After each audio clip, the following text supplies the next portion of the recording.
Hello everyone! Katapos ko lang maglinis ng bahay, no?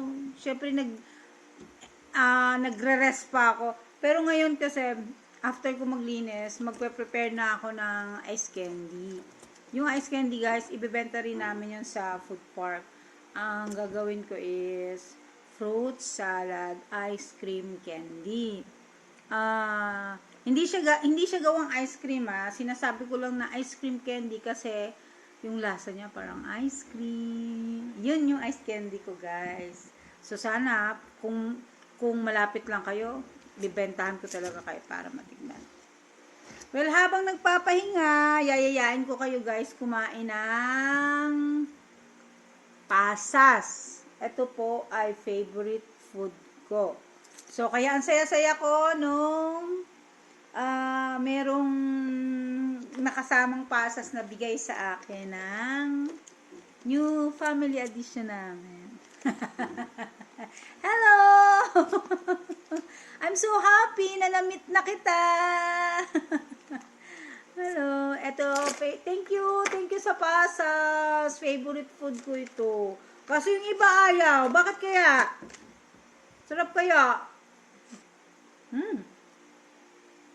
Favorite food ko talaga to. Pati yung daughters ko gusto rin nila to. Pero yung aking mga boys, hindi nila type. Pero ako, sarap. Sarap, grabe. Saya-saya ko kasi mahal kaya to. Pag binili mo to, mahal to eh.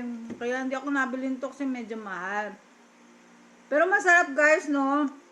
Try nyo. Ang dami kayang vitamins nito. Maganda to sa katawan eh. Sarap.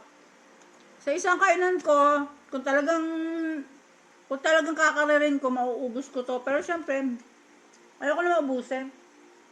Pinagpapawisan ako kasi katapos ko lang maglinis. Nagwalis, nagwax ng sahig. Then, magpapahinga lang ako saglit para ma-rejuvenate.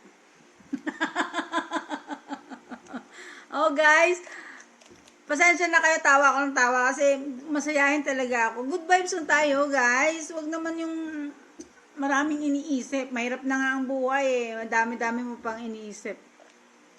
Doon sa mga ma'am shis, ate shis, tita shis, good vibes kayo lagi.